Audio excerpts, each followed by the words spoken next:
She is the parent and family organizer for Students Deserve, and she's a Black Lives Matter Los Angeles member. And in Los Angeles, we're joined by Melina Abdullah, co-founder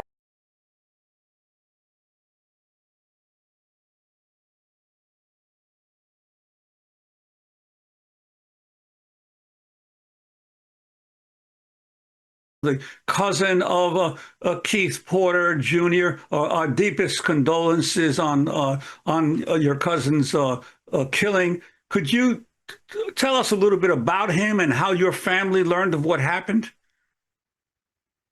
Oh my goodness. First of all, I want to say thank you to you guys and thank you to Dr. Melina, because she just centered everything that we're asking for as a family. Keith was an amazing human being. He was a girl dad. I keep saying that because the most important thing to him was his children and his family. He loved on everyone around him. He was always the life of the room, not just a party, but in any room. When he walked in, he brought joy. He always had a laugh, a joke, a smile. He was the one that uplifted others, and unfortunately, he's been stolen from us.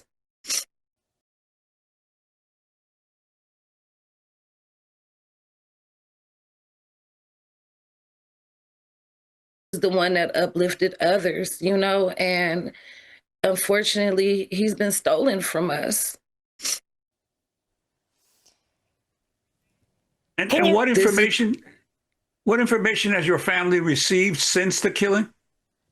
None whatsoever.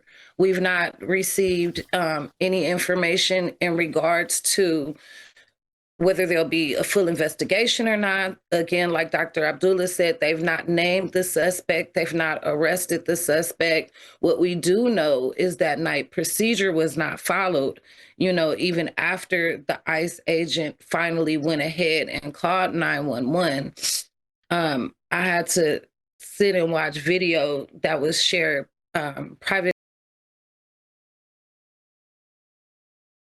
by a neighbor, of them calling for him to surrender or shelter in place, which is an oxymoron. You can't do both. And as it stands, he was already presumably dead. There was no medical aid or emergency services on site that could have maybe saved his life.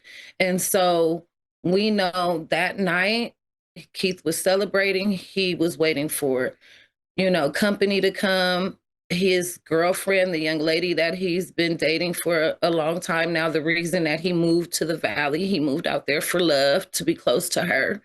And, he sent her for the food pickup that evening.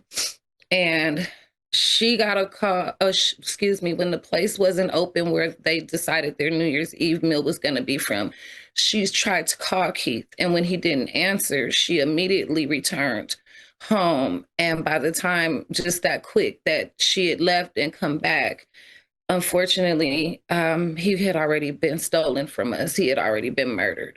And so what we do know is that everyone in that complex has said that they loved him, that he was, even amazing towards them. He had only been there for 11 months, and they knew everything about Keith, but they knew nothing about his murderer.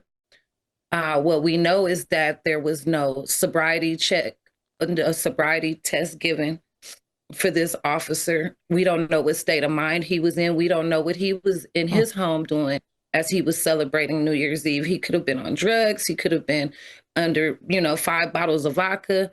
We have no clarity in where this man's state of mind was. And what we do know is that with this mass call for ICE agents with no experience, the people who seem to have shown up to take these positions, a majority of them are people that now feel like they have a right to consider us not valuable enough for them to follow procedure. They're, these are people who have had G.I. Joe dreams, I call them, for a long time. And they're, conducting themselves as vigilantes. And it seems that they're causing more harm to American citizens. They stole Keith from us. Make no mistake, as far as the family is concerned, this man is a murderer. And we want justice for Keith. Janae, our deepest condolences to you and your family. And Professor Abdullah, 2 quick questions as we